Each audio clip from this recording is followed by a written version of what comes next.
Muito boa tarde a todos os amigos investidores que acompanham a gente no canal. Eu sou Murilo Garcia, conhecido como Dog Trader. Estamos aqui em mais uma hora da saga do CNPI, onde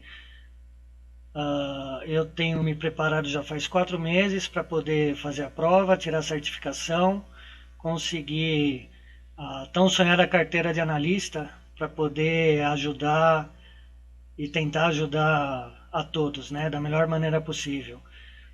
Primeiramente eu queria agradecer, ver se o áudio no chat está tudo ok, som e vídeo tá bom, a imagem, como tá?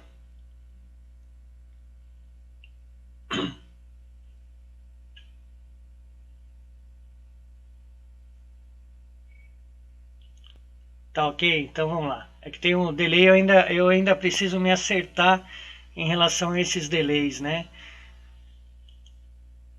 Primeira coisa que eu queria passar para vocês, todos que acompanham, não esqueçam, entra no nosso site bolsadevalorisalvivo.com.br.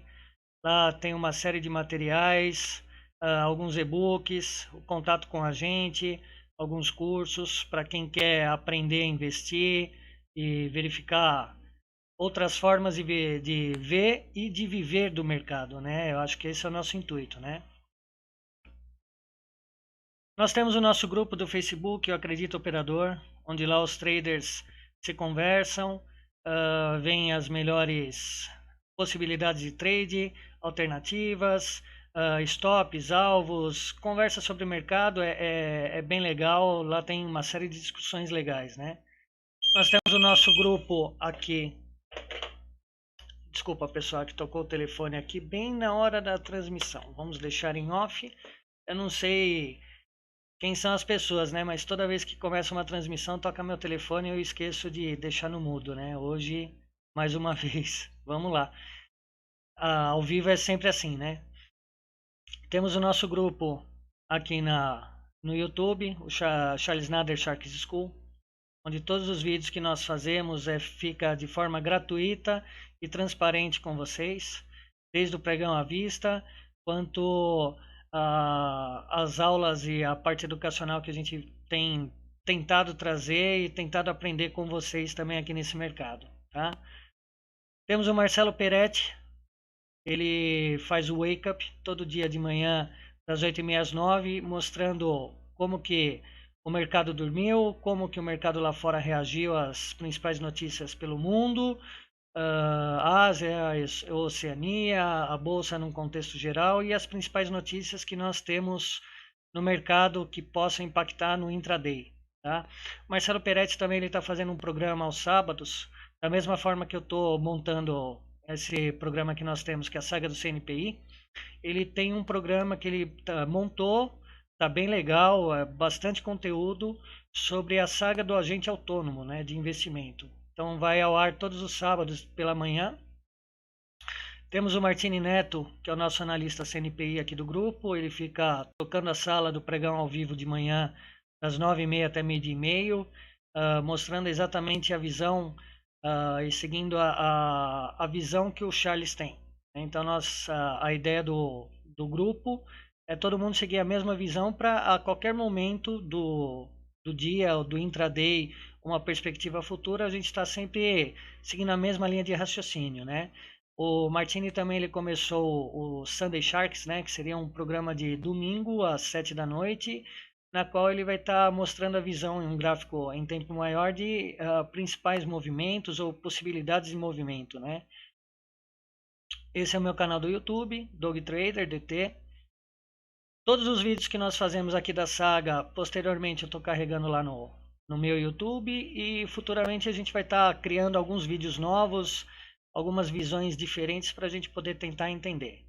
Alguma dúvida ou sugestão que vocês tiverem, pode falar lá no Acredito Operador, pelo site ou até pelo meu Facebook, tá? Entre em contato lá, tem algumas pessoas que sempre acabam entrando lá para elogiar, criticar, pedir ajuda, sugestões, alguma coisa da aula que ele não conseguiu entender.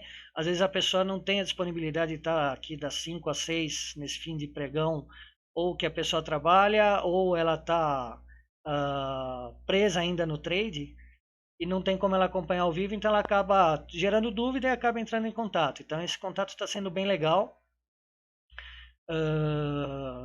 Inclusive se a gente pega, às vezes, pegar ontem, né, que nós tivemos um mercado bem direcional pela manhã, toda a euforia da Bolsa pela possibilidade da reforma da Previdência, que acabou sendo aprovada no primeiro turno. Nós tivemos até um dado impactante hoje, né, que nós atingimos o menor índice de inflação, foi 0,1%. Durante o curso a gente vai estar vendo o que isso impacta, como que isso reage no nosso dia a dia, né? E da euforia que teve ontem, hoje o mercado ficou meio cansado, meio de lado, meio sem rumo, né? Tentou, logo no começo da manhã tentou subir, acabou caindo, ficou preso dentro daquele quadradinho maldito que para muitos é muito ruim de operar. E tem muita gente que gosta de operar esse tipo de consolidação, né? Para vocês verem como assim, é maravilhoso o mercado financeiro, né? Não importa se vai subir ou se vai cair, o que importa é a atitude que você vai ter, né? Qual o perfil que você tem. Então, tem horas que você tem que entrar no mercado, se você acredita em tendência, gosta de tendência, é um operador de tendência. Ontem as pessoas se arrebentaram de ganhar dinheiro, né?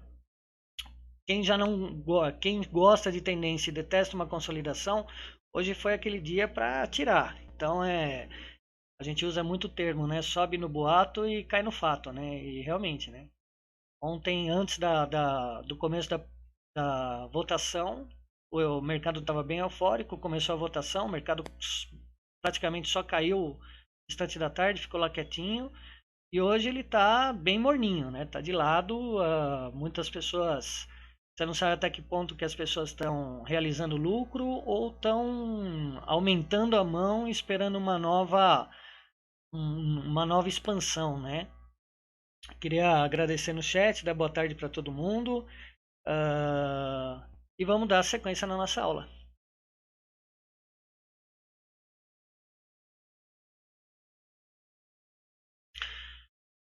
Hoje a gente começa a falar sobre a Lei Geral da Demanda. É aquilo que eu falo, é sempre uma sopa de letrinhas e a gente vai tentar sempre trazer da melhor forma possível os conceitos para a gente poder ir conversando, né? A Lei Geral da Demanda, o filósofo Adam Smith, por incrível que pareça, né? Ele era filósofo, né? Ele era também economista, é conhecido como o pai da economia moderna. Ele era um filósofo escocês, se não me engano, a origem dele, e ele ficava para a corte britânica, né? Trabalhava para os britânicos, né? Ele fez uma obra chamada A Riqueza das Nações, né? Inclusive até deixei um link aí embaixo, que é bem interessante, mostra bastante conceitual, né? O que seria essa obra dele. Ele fala da mão invisível do mercado, né? Basicamente, ele diz que a lei da demanda é a quantidade de algum produto ou serviço que os consumidores pretendem adquirir em um determinado tempo. Tá? Em cima disso, ele criou a lei da demanda, a lei geral da demanda. O que seria isso? O preço do bem ele varia conforme a quantidade do bem. Então, se nós pegarmos aqui o eixo do P, né, a gente vê que o preço sobe em relação à quantidade. Certo? Então, quanto maior, mais caro o preço, menos a gente procura comprar. É como a gente usa isso no dia a dia. Por exemplo, se você vai numa padaria comprar pão, você paga R$10 o quilo. De repente, essa padaria aumentou para 12, para 13, para 14. A consequência disso será o quê? Se você tem muita grana e gosta daquele pãozinho, você não vai se preocupar e vai continuar comprando. Mas na maior parte das vezes a pessoa fala, não, espera um pouquinho, o pãozinho está muito caro, eu vou começar a procurar outro lugar que venda mais barato. Essa seria a lei geral da demanda. Então, conforme o preço aumenta, a quantidade de procura diminui. Tem até essa Khan Academy que eu coloquei aqui embaixo, é um site bem interessante, eu uso bastante ele para os meus estudos, para o meu dia a dia. E aconselho todo mundo, quem tiver interesse, dá uma procurada nesse Khan Academy, eles têm muita informação legal, né? E eu peguei esse gráfico de curva de demanda para gasolina deles lá, né? E ela impacta exatamente isso que eu estava falando. Então, quando a gasolina estava 2,20, né, eles tinham uma receita de vendas de 420 milhões de litros. Tá? Conforme o preço cai, a procura aumenta. Né? Isso seria a lei geral da demanda. A lei geral da oferta, tá? Ela é justamente ao contrário. Então, ela fala que assim, a lei da oferta refere-se a quantos empresários estão dispostos a vender seu produto de maneira simples, considerando que o preço aumente a quantidade. Então, vamos ver como que ficaria isso. Né? Então, é uma reta, você vê que é completamente oposta à demanda. Né? Então, conforme tem uma procura, os empresários, os fabricantes, eles tendem a aumentar o valor desse bem, porque eles veem que as pessoas estão querendo consumir mais o produto deles, então eles veem que é a hora que eles têm que ganhar mais. Então eles já conquistaram a fidelidade ou o gosto do público, eles querem lucrar mais com isso. Tá? Uma coisa importante da lei geral da demanda seria o benefício do custo marginal, né?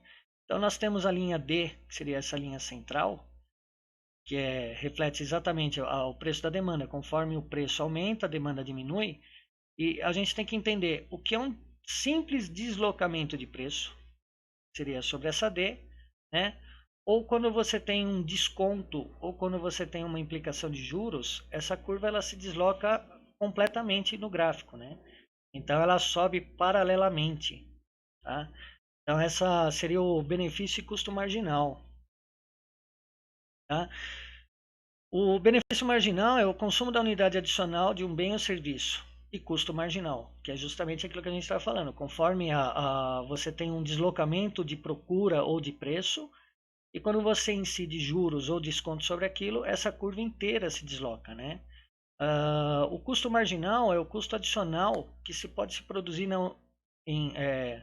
custo total adicional que se produzir uma unidade a mais de um bem e serviço. Seria até que ponto vale a pena aumentar ou não a produção, né? Se eu aumentar a produção, eu vou vender mais? Sim ou não? Né?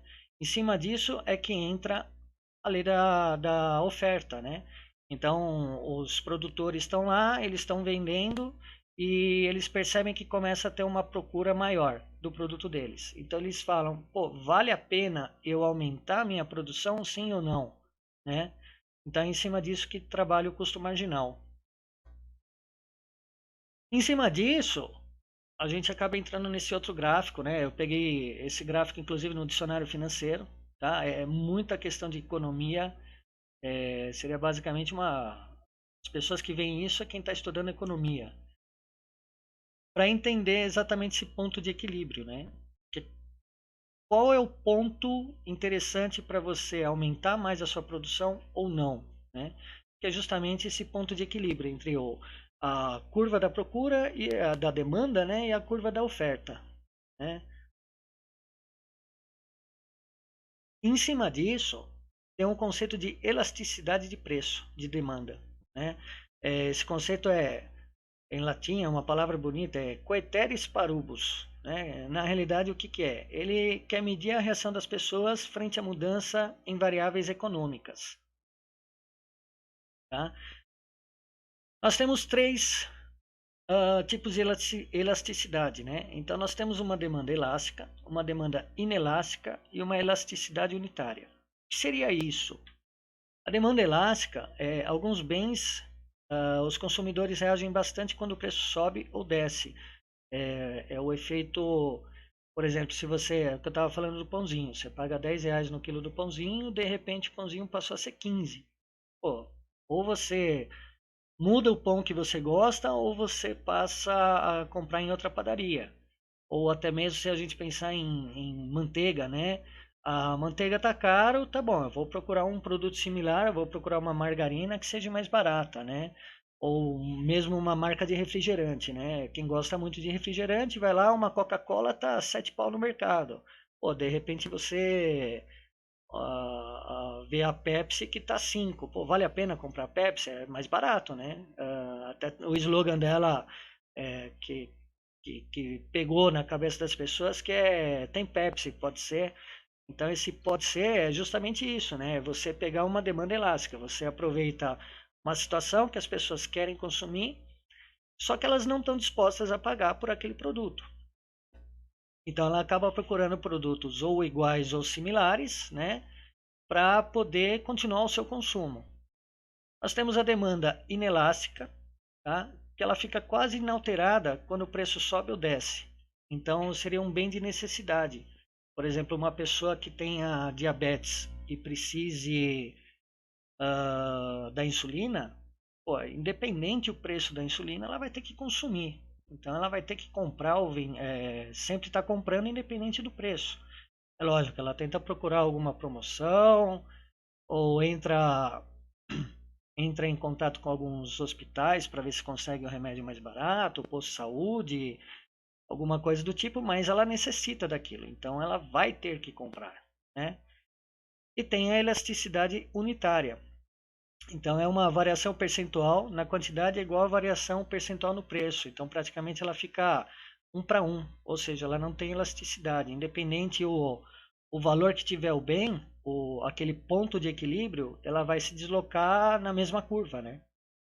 Todo mundo entender esse conceito? Tá tranquilo por enquanto? Vamos ver como é que tá no chat.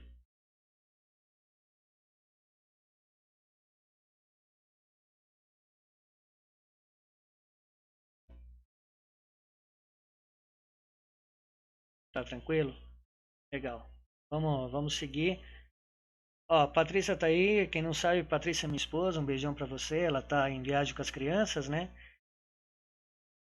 O pessoal do Manjubas tá aí. Galerinha legal. Tá bom. Vamos dar continuidade. Tá bacana então, Eduardo? Vamos lá. Então, em cima desses 3 conceitos de demanda, né? Lembrando lá no gráfico, a elasticidade, a demanda elástica, né? Ela vai sofrer a questão de quantidade de vendas ou de compras e procura por bens conforme a variação de preço, né? Então você vê que é uma curva bem tranquila, uma queda ascendente, né?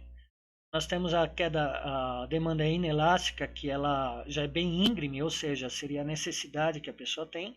Em cima disso, nós temos esse outro gráfico, que seria para fechar esse conceito, né? Então ele tem a demanda perfeitamente inelástica, ela é praticamente uma reta, né? Na vertical, né? Que é aquilo que eu falei, se a pessoa precisa de um remédio específico, ela vai comprar independente do valor, né? E a demanda elástica ela vai comprar de acordo com a questão de variação de preço, tá? Basicamente, a elasticidade, preço e demanda, ela, quando a gente pensa maior ou menor, eu até preparei essa tabelinha, que é o típico da pegadinha, né, de prova, né? A pessoa fala assim, se eu tenho uma demanda maior e eu possuo substitutos, o que que vai ser? É uma demanda elástica, né? Se aquele item ou aquele bem que eu estou procurando, ela está mais cara, se ela pesa mais no orçamento ou não, eu vou optar por outro produto similar ou igual, também é demanda elástica, né? Se a gente for pensar no tempo, também é elástica. E as inelásticas, né? Então, é justamente quando você tem menos substitutos possíveis, né?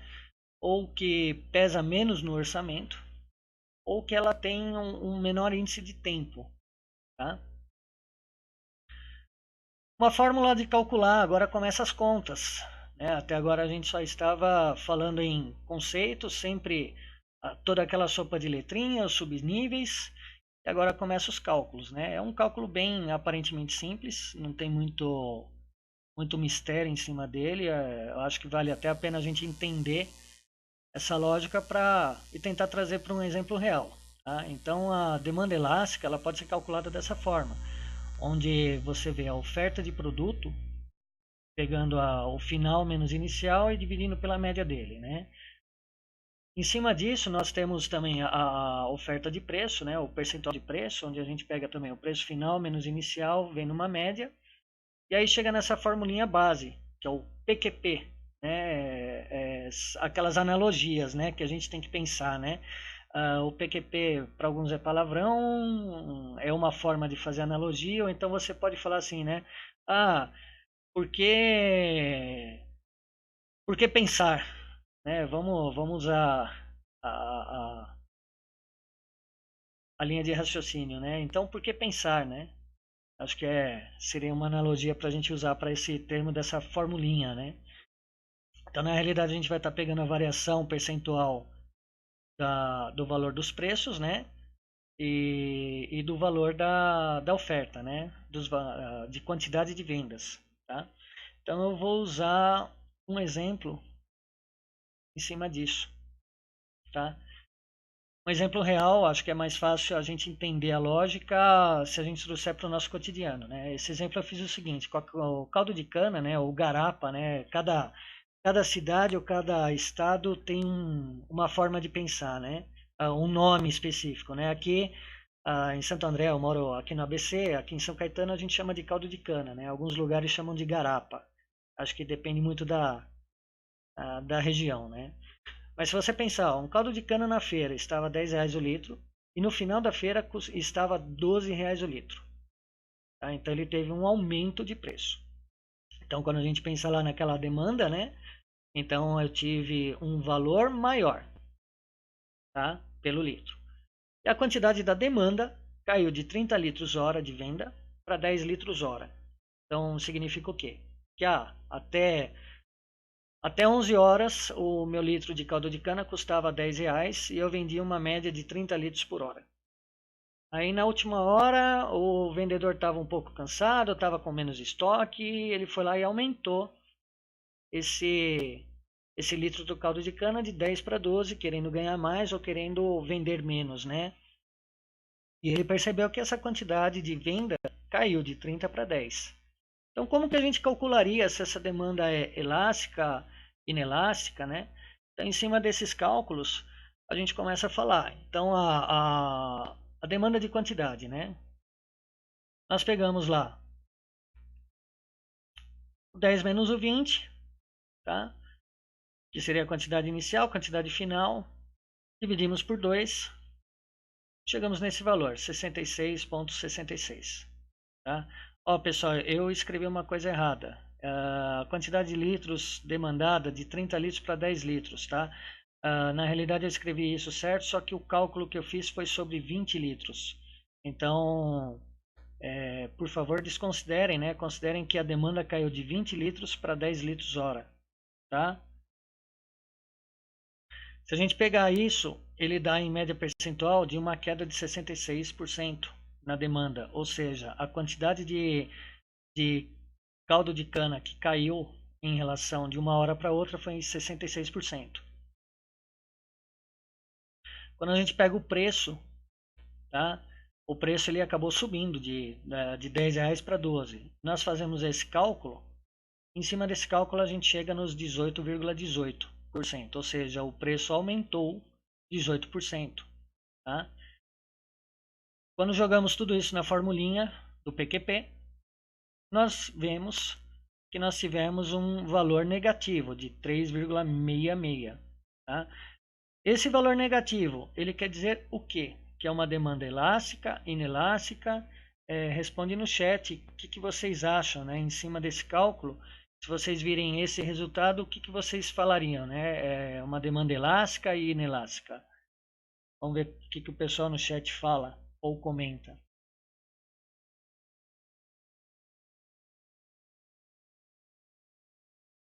Tem um certo delay aqui até ouvir a resposta de vocês.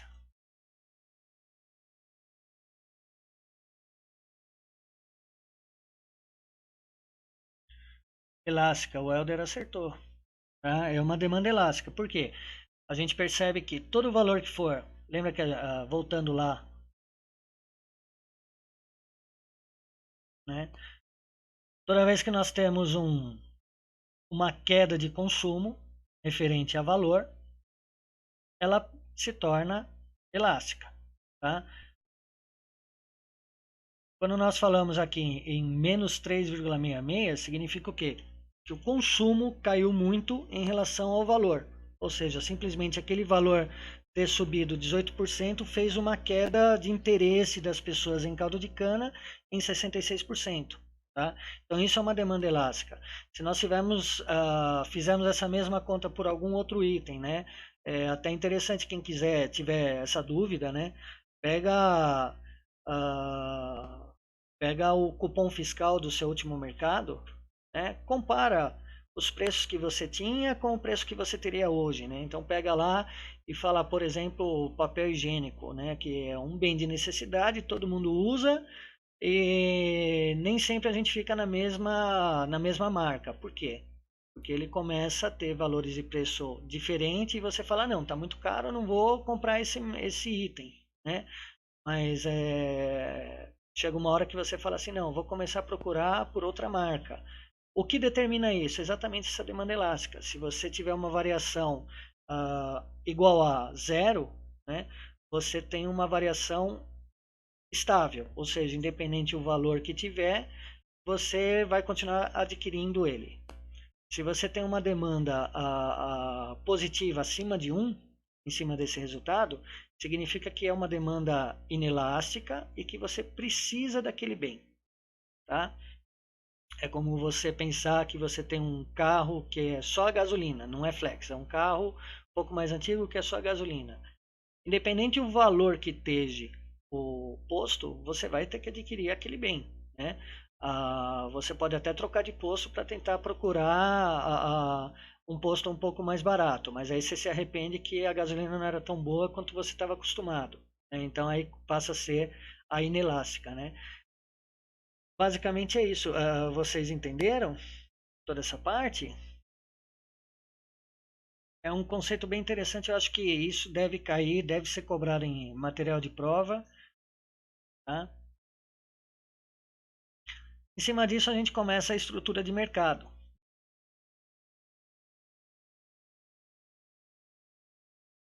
Legal, o pessoal está assistindo aí, tá? Se ficar alguma dúvida, pessoal, digita aí no chat, conversa. O que eu puder tentar voltar, a gente volta para conversar. Ou qualquer coisa, fala com a gente lá nos canais, né? Do Facebook, eu acredito operador, ou até mesmo no meu canal. E a gente pode ir conversando, né? Vamos para frente, Eduardo. Vamos lá. A estrutura de mercado, ela mede exatamente isso, né? O que seria uma concorrência perfeita versus uma concorrência monopolista. E o que é um monopólio, o que é um oligopólio, né? Ah, nem toda, como que eu poderia dizer isso, mas nem toda economia correta, ela é justa, né? Isso é uma das máximas do Adam Smith, né? Que ele fala, né? Em cima disso, a gente tem que pensar o seguinte, uma concorrência perfeita, eu até preparei uma tabelinha para a gente poder conversar sobre isso, né?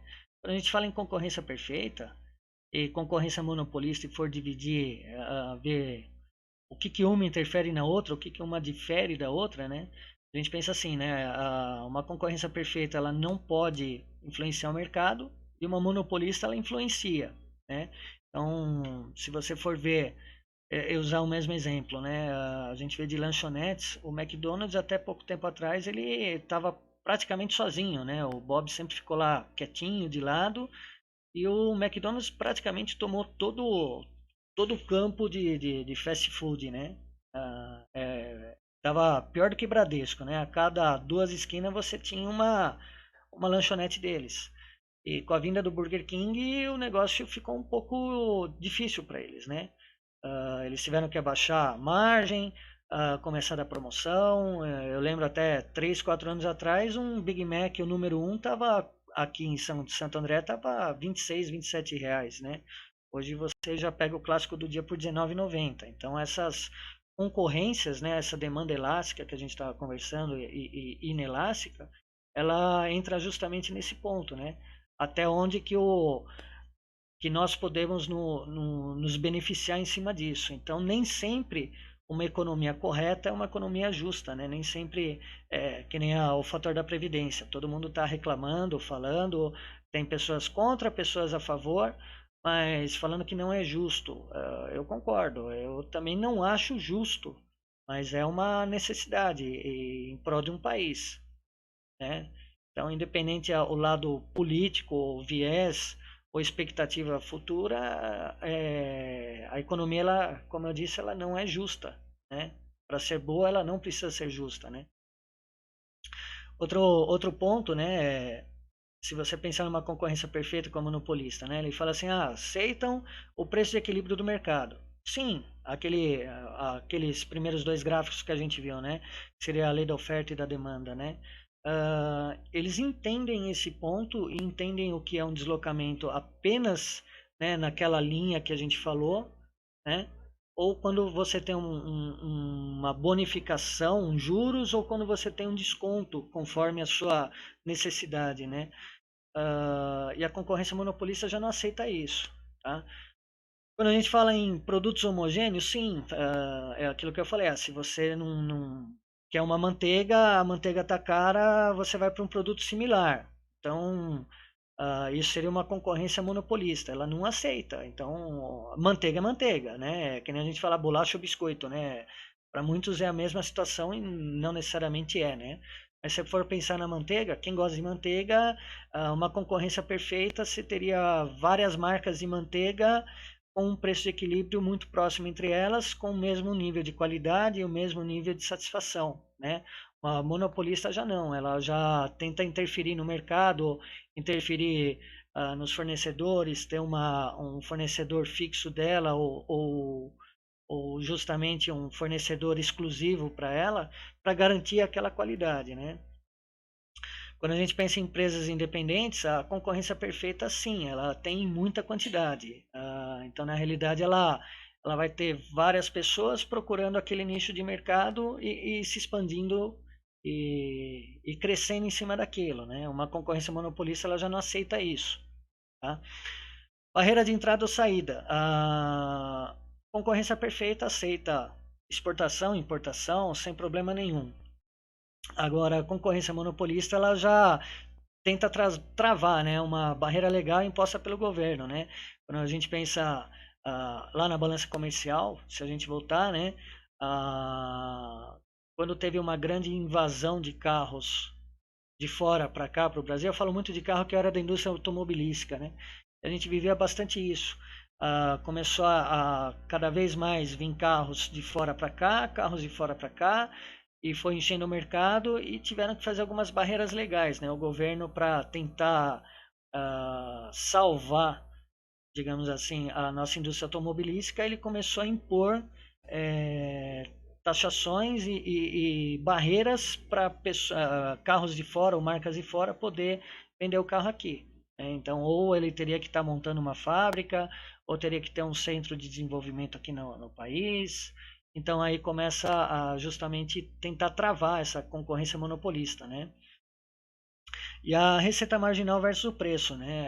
É aquilo que a gente falou lá do ponto de equilíbrio. Então, até que ponto vale a pena ele produzir mais? A partir do momento que eu começo, a minha oferta começa a ficar mais cara, vale a pena eu começar a aumentar a minha produção para ganhar mais. E a concorrência monopolista, ele já procura fazer o contrário, né? Ele já costuma tentar travar os preços ou angariar lucro, reduzindo a sua oferta, né? Então, ele tenta sempre trazer aquele deslocamento que a gente estava falando, né? O que é um deslocamento de curva na mesma curva, ou quando você tem um desvio de curva para cima, que seria os juros, ou um desvio de curva para baixo, que seria a questão do desconto, né? A concorrência monopolista, ela tenta sempre trazer o bem para baixo, o volume de produção para baixo, para tentar baixar aquele ponto de equilíbrio para poder ganhar mais, né? Vamos ver o que mais que tem aqui.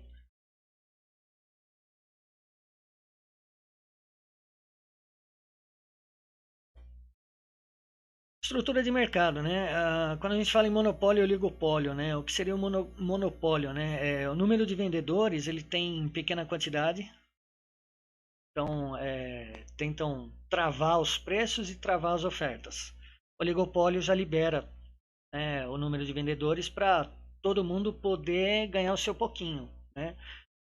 Os bens como substituto, o monopólio, ele procura ter bens, porém genéricos, né? Eles não têm a mesma qualidade, eles não têm a mesma durabilidade, ou o mesmo gosto, o investimento em marketing é diferente, né? E o oligopólio já não, ele já deixa tudo às claras, liberado, né? A competição de preço versus qualidade, o monopólio ele tenta travar isso, né? E o oligopólio também, isso seria uma semelhança dos dois, tá? Barreiras de entrada ou saída, o monopólio tem baixa, né? E o oligopólio ele tem uma barreira alta, né? Mas simplesmente na economia de entrada e não procurando barrar, né? Ele tenta trazer sempre mais pessoas, mais players para o mercado, né? Mas ele tenta se impor, tá? E a demanda elástica do monopólio é assim. Então, ou seja, quando nós vamos lá fazer uma compra, por exemplo, de nuggets ou de hambúrguer, nós temos nossa marca preferida. Só que se tiver muito caro, ou nós procuramos outra marca, ou nós começamos a procurar outro mercado que venda mais barato, né? E o oligopólio já não tem essa demanda elástica, né? Ele já considera que vai ser inelástico, independente o bem do produto ou o valor do produto, as pessoas vão querer consumir, justamente pelo prazer, né? Então isso é uma das máximas que é utilizado. Tá? Deixa eu voltar aqui para minha tela. Conseguiram entender esses conceitos, pessoal? Como está no... Não sei se foi muito rápido ou não. É um conceito bem básico, né? Mas eu acho que é bem interessante a gente entender essa questão de necessidade, né? Aquilo que eu falo, quando a gente chega...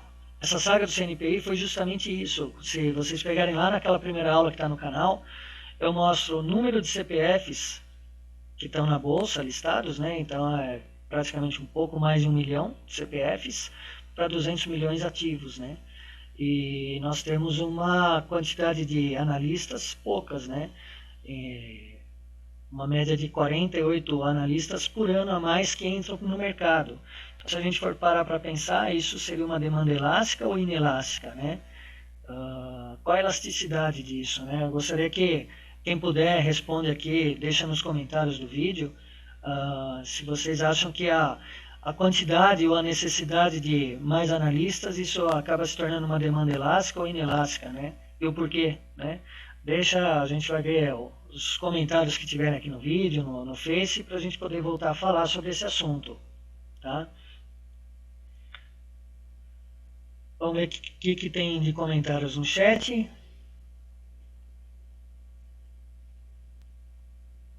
Cristóvão Fernandes, não entendi o elástico com monopólio e oligopólio. Pensei que fosse o inverso. Eu também pensei que fosse o inverso, né? Mas quando a gente pensa assim, o monopólio, ele vai travar um produto. Então ele vai garantir um produto dele. Então ele tenta trabalhar naquela forma inelástica, né? Independente, seria o valor igual a 1, né? Então ele tenta vender a mesma quantidade conforme produz, independente do preço. Então ele tenta manter aquele ponto de equilíbrio correto, tá? Ele não acredita num deslocamento de curva, tá? E o oligopólio, como você vai ter vários vendedores e com produtos iguais, ele começa a liberar a questão do mercado. Então, com isso, ele tem uma demanda não elástica. Então, você começa a substituir o produto, você vai ter o mesmo produto independente do valor dele. Por isso que ele acaba sendo não elástico. Tá? Não sei se você conseguiu entender. Dá uma olhada, qualquer coisa, volta o vídeo depois da gravação. Se ficar com alguma dúvida, você pode entrar em contato com a gente e a gente bate um papo, tá? Talvez eu possa tentar te explicar um pouco melhor em relação a isso. Tá bom? Pessoal, por hoje eu deixaria aqui os conteúdos, não adianta estender muito porque é muito conceito, a gente vai começar a falar de taxas, de Selic, vai começar a entrar em cálculos, então acho que a gente tem que ir aos pouquinhos, senão é como eu falei, acaba ficando muito hipnótico as falas, né? Eu gostaria só de voltar aqui um pouquinho para voltar a falar, né? Quem tiver interesse, entra em contato com a gente, procura a gente lá no bolsadevaloresalvivo.com.br. Lá tem vários materiais, e-books, os contatos. A ideia é sempre a gente estar tentando trazer para vocês um educacional, além do operacional, né? Divinamente o pessoal está todos os dias tocando pregão ao vivo, vendo as melhores oportunidades. E a ideia dessa parte educacional que o Charles criou foi justamente isso, tentar trazer mais pessoas para a Bolsa e trazer mais profissionais para a Bolsa, tá? Temos o grupo lá do Acredito Operador, tá no Face, lá a gente pode bater bastante papo, bastante ideias, trocar bastante informações, né? Se a pessoa foi bem, se foi mal, o que ela está fazendo de errado. O canal do YouTube, a gente já conta com mais de 20 mil inscritos, o Charles Nader Sharks School, né? Não esqueça de prestigiar o trabalho nosso, quem puder dar like, quem puder compartilhar, avisar os amigos, se inscrever, porque daí todas as novas lives que nós tivermos e os novos formatos que nós vamos estar trazendo para vocês aí nas próximas semanas, vocês vão ficar sempre avisados, tá? Lembrando, tem o Marcelo Peretti, que ele fica com a gente de manhã, ele faz o Wake Up, mostrando as notícias, o que impactou o mundo. E ele tem um trabalho bem legal que está começando agora, que da mesma forma que o Agente Autônomo, a saga do CNPI está sendo feita, ele está fazendo a saga do Agente Autônomo, levando as informações, o que precisa, o que é, o que não é. Recentemente teve até uma matéria da Infomoney, disparou e-mail para todo mundo, não sei se vocês têm o cadastro com a Infomoney, mas é uma informação que está faltando quase 700, quase 700 agentes autônomos de investimento, né? Não tem no mercado. Como da mesma forma, não tem analista. Os poucos que tem, eles são pegos a laço, né? Então tem muito campo para se investigar, muito campo para se tratar. Acho que é uma boa hora para a gente tá preparando ou tá preparado para o mercado, né? Poder crescer, tá? Tem o Martini Neto, nosso analista CNPI, ele toca o pregão ao vivo de manhã, vendo as melhores oportunidades. Ele também está iniciando um projeto do Shark Sunday, né? Que seria uma apresentação de domingo das 7 às 8, onde ele conversa. Não é, o objetivo do programa não é dar call, tá? Do domingo, é justamente a gente entender como se movimentou o mercado, um cenário mais amplo, né, principais papéis. É bem interessante, quem puder entra lá e assiste. Tá? O meu canal do YouTube, conforme for terminando as transmissões, eu vou estar fazendo a transcrição. Além desse vídeo estar aqui no nosso canal do Shark School, eu vou também carregar no meu canal. Quem puder, compartilha ele com os outros, com os amigos, com os estudantes, com as pessoas que estão interessadas. Eu acho que quanto mais o número de pessoas a gente atingir, melhor é. Tem o canal do Face meu, que é o DT Dog Trader, vocês me acham como Murilo Garcia, tá? Lá a gente pode bater papo, trocar ideia, o que eu puder ajudar, conversa lá, chama. A gente sempre vai estar falando, sempre vai estar conversando, ok? Então é isso. Pessoal, muito obrigado por hoje, muito obrigado pela aula, espero ter ajudado vocês. Aos pouquinhos a gente vai desmistificando toda essa sopa de letrinha em conceitos, né? Lembrando, terça-feira que vem a minha prova lá no CNPI, eu vou estar fazendo a prova do CB, conforme eu avisei ontem, né? A gente fica angustiado, porque por mais que a gente se prepare, a gente fica preocupado. Pô, será que eu vou passar? Será que eu não vou? Então, toda essa fase, a ideia desse programa é justamente isso, né? Mostrar o dia a dia, a evolução, o que a gente está estudando, se faz sentido, se faz lógica, e espero que possa ajudar todos, né? Lembrando, todo esse conteúdo é gratuito, tá? Eu acho que a melhor forma da gente aprender ou ensinar é sempre trocando informações, trocando ideias, né? Ninguém é dono da verdade, muito menos eu. nós vamos todo dia em prol de um crescimento de todos, tá? O que eu falo, né? A gente, para ter o bem, a gente tem que querer o bem e fazer o bem, né? Então acho que é uma sementinha que a gente vai plantando e aos poucos isso vai disseminando, né? Então vamos nessa, um bom descanso para todos, tá? Até amanhã, nessa mesma hora, a gente volta a se falar. Amanhã tem assuntos interessantes sobre taxas e acompanhem os canais, ok? Até amanhã, pessoal. Muito obrigado.